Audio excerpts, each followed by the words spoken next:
else who's not in history club, please be quietish. Standish more over there. Standish over here. Okay, I don't have the pen, so I have to run back and forth. Well, I meant Standish more over there. I didn't say. Good. I still have a pen, so I'm gonna run back and forth. Okay. Okay. We are now filming Let's see. for like the past 19 seconds. Okay, that's just one. So, hi, I'm Skylar. I'm one of the secretaries here, and this is History on TV. So, in case you're thinking, oh look, it's gonna be history of TV shows like Coleman. No, that's wrong. This is a history about the technology of TV. Of course, we'll have some show names and stuff Star like Trek? that. No, there is no Star Trek. Sorry. Star Wars? No, there is no Star Wars. Sorry. Longmire? No, there is no whatever that is. Sorry. The best show you will ever watch. You need to watch it. Either. Sorry. So, this is a picture of what TVs look like. And so, this is the only time you see pictures in the slide of TVs. The rest of the pictures are not about TVs. So, this is a mechanical TV, or mechanical TVs. CRTs start to show up around here, and then there's some digital stuff. Wait, what were the first one called? Camel TVs? Mechanical. Mechanical, okay. Yeah. That makes more sense than camel. CRTs, cathode ray tubes, start to show up, and then digital is very recent. And so, okay, that's enough of that. Can we turn off one of the lights? All of them? One of them. That's perfect. Alright, so some common themes here. So these are pictures of people who actually worked on some of the first TVs. So the common themes in this presentation Move are- more to your rightish. So that you're. Their names. Okay, let's see. Do I have the names? No. This slide shows up later. Don't worry. Okay. So some of the common themes here are, who do we credit for the history of TV? Because like a lot of things, a lot of people worked on TV at around the same time in a lot of different places. So it's really hard to pin down specific names everywhere, but I gave it a shot. So yeah, everything happens at one style at the same time. And some more common things in my presentation is that I don't finish my presentation. Very true. Yeah, and so this presentation only goes up to about the 80s or the 90s, and so we don't get into. Did you get digital- bored? What? Did No, you get I bored? ran out of time, which was not my fault. Okay. Did you procrastinate? Yes, I did procrastinate. Okay, that means that you are a true human being, and therefore we cannot blame you. Okay. There is a decent amount of information on the slide. Do not worry about that. Not this slide, the presentation. Okay. I'll send you to rehearse this, so I'm waiting. Anyways. People rehearse these? Onwards. Okay, so don't worry about technology. This is just all history stuff. So they're really different. So I think this is reading off the slide at the moment. Yeah, basically. So RCA stands for the Radiation Corporation of America, and they on radio. So they were around before TV, anyways. And so they show up on TV at the World Fair in New York City. And FDR is the first person to show up on television. And I hope that's right. I was right. And so RCA starts to broadcast the first programs there, and we see the first televised baseball game, which I believe is boring, but I'm not really sure, so I didn't watch it. And then CBS also shows up and competes against RCA for time on air. So let's see. What was the picture quality of this? I don't have any videos of like actual TV for you to watch or anything, which would be cool, but I didn't find it. About the basketball games, from what I've been told from baseball or basketball, whatever, when it comes to basketball, when they were actually filming that though, from what I heard is that they would follow the ball with the camera. Yeah. So people would get motion sick very easily. I would imagine that. So they tried to make the courts bigger to make it better, and it didn't help. Okay, I didn't hear about that. If that was right, that probably is. That's pretty cool. So the quality of this TV wasn't that great. So it goes at 60 lines per second, which doesn't mean anything until I explain it. But basically today's TV quality is 525 lines TV per second, which is a lot clearer than what they have now. So, it's honestly. Oh, that's better. You pressed the wrong thing in Madoodle.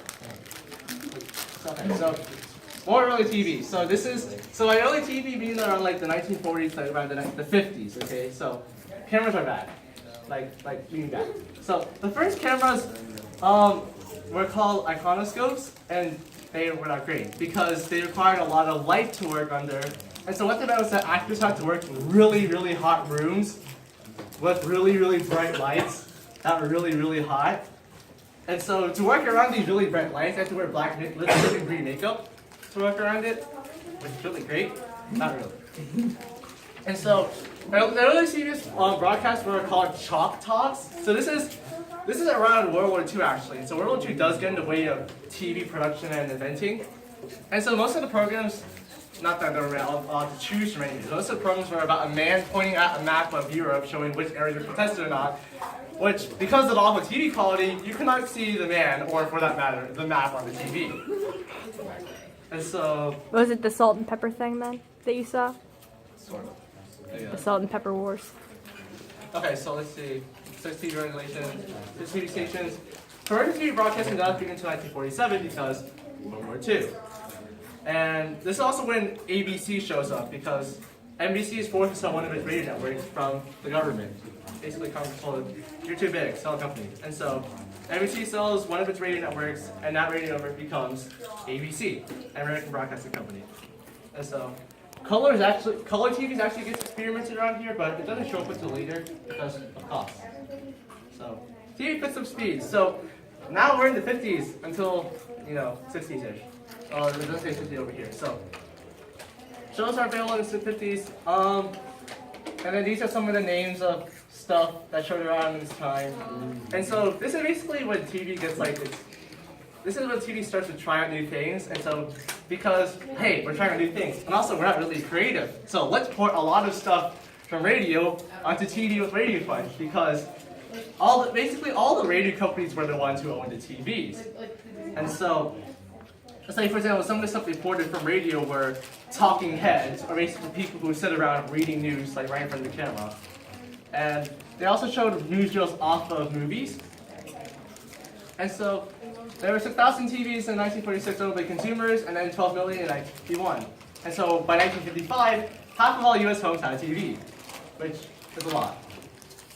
And so, interesting fact here, not on the slide, but there was a news program in this time around that was sponsored by a tobacco company, and the tobacco company required the news host to always have a burning cigarette when he was on camera. So, advertising. So, TV and politics. So, who are these people? So, let's see. If I have this right, this is anchor Walter Cronkite on CBC News in 1962, and this is Edward Murrow on See It Now. And so, this slide is actually, when I made this PowerPoint, this slide was actually 3 or 4 slides, but I compressed it because, time. So anyways, so TV starts, so like, let's see, this is in like the 50s or something. So TV starts to cover politics, stuff like that, and soon enough, TV actually starts to compete with newspapers for control of the media. And so the first televised debate was against Kennedy Nixon. And so it actually sort of interesting on how people thought about the debate, because those listening on the radio thought that Nixon had won the debate, but those who watched TV could see the differences in like their posture as they were debating. So they thought that Kennedy was better because he looked more professional.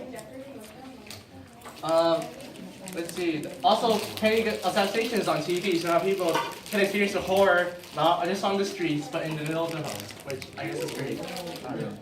So McCarthyism shows up at around this time around the 1960s, and basically, I'm not going to go into the deep definition of it, but McCarthyism is like, Senator Joseph McCarthy says, hey, you, what do we have communists in the U.S. government have approved? And so basically, there's like a mass hysteria, and people try and eliminate communists from like inside their company and stuff like that. And so this also catches up with TV, because a lot of people on the news and stuff like that are blacklisted for leaning left. And so, so McCarthy does get busted on a TV show called See It Now with Edward Murrow, kind of friendly. And so they basically air like an episode or so of how McCarthy has these awful tactics and stuff like that. And so then CBS actually doesn't want to sponsor the show, so they give McCarthy some free time on it. And so McCarthy basically blasts the program for saying bad stuff about him, and that ultimately leads to a downfall when he gets censored, and he gets like a really big no-no from the Senate. So, yeah. So that's that. Walter Cronkite is actually like the first anchorman, and that's not actually accurate, but the word anchorman does show up to start describing these people in around this time.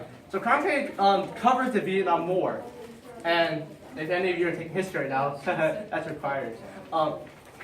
Many of you are taking that. He started showing stuff that was like not patriotic. Like he started showing stuff that was instead of like saying, oh look, the war is nice and great because we're winning, blah blah blah, and be patriotic. Like they were showing up all the scenes from like right in the middle of the battlefield for people to watch. And so President Johnson actually complains. So he says, if I lost Cronkite, I lost Middle America, referring to how Cronkite basically had everybody in Middle America watching President Johnson deal with the Vietnam War. That's accurate. And so, once the Persian Gulf War shows up in the 1990s, politics and TV, like the U.S. government starts to realize that, hey, wait a minute, people don't want, if you don't let people watch this type of bloodshed, then they will complain. And so during the Persian Gulf War, instead of showing the bloodshed like at the comments, they said, hey, look, here have some pictures of some smart bombs definitely hitting some targets, and so people don't freak out. And that's something like that. That's a tool. And anyways, okay, so, well, we know what these networks are. These were around for, so this is actually a hilariously long slide, even if there's not a lot of text. So these are just various shows in the golden age of the three networks, NBC, ABC, CBS. So these networks are around from like basically being in TV until the 1980s. I mean, they're still around today, obviously, and they still have a really very big grip on television. But once we hit the 80s or the 90s or so, when cable shows up, these guys lose some of their dominance because of just the wide variety of shows to watch. So let's see. Okay. So the top 4 shows over here, these are from NBC, and then this Disney stuff is from ABC, and this bottom stuff from CBS, and lots of acronyms. And so, in the early days of TV, we had, because I said earlier, they were created so they could port some ideas from other places of media. And so they chose theater. So this stuff is all theater related. And so they showed that off for a little bit. By the 1960s, actually most of these disappeared. So, like I said, didn't last long. The tape recorders have ended during this time period, like the 60s or so. And so they ended up recording stuff like I Love Lucy, which we know about sort of. It was pretty famous. And so, so 6,000 question 21 were the start of the quiz show genre, which was pretty good at the time. Although, then again, the president of CBS did have to resign because reports said, hey, you're fixing the game shows, and that's not cool. So obviously these shows are kind of catered to the lowest denominator. In fact, the FCC chairman, I think it's like the Federation, it's a bureau by the federal government to like regulate TVs and their programs. I don't remember the exact name stands for. But the FCC chairman in FCC one called this programming a vast wasteland, and I suppose it was, because yes, it really was catered to the lowest denominator. So like half-hour shows were focused on like basic family plus neighbors or co-workers type of series shows. And then the 1 hour shows are like dramas with police, detectives, doctors, lawyers, cowboys. So this is like classic TV. I don't know. That's probably the wrong way to say it, but I guess you know what I mean. And so like soap operas, quiz shows, talk shows, they all appear in like the 80s, something like that. And so these guys are all 3 of these are constantly competing around this time. And so NBC and CBS, of course, being the heads of this, are always usually in the lead with the most ratings and views and stuff like that. But ABC has some really shrewd scheduling that I wasn't able to research on. But I suppose that by rearranging shows at like weird times, I was able to like keep up with the game. And so that's that. And then, public broadcasting. So this stuff is basically just I'll read off the board. But public broadcasting is created by Congress because they say, look, we don't want these private companies to just show off entertainment and stuff like that. We can, have like educational stuff. And so PBS is a public broadcast network, and it's basically all across the country, and it's huge. And so it made Sesame Street. So and it does receive funding from like different places, which is why we always see like whenever you watch like a history documentary or something, this video was sponsored by blah blah blah. Viewers like you. Yeah, that's basically all they say. Yeah, and so that's usually like the first 2 minutes of the video. And so they get pressure from their funding sources, but I guess that's to be expected. And I was not expecting to read the whole slide, so anyway. Okay, so this is the last slide on actual history before we rewind back 40 years.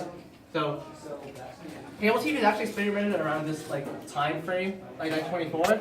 But cable was first laid, and those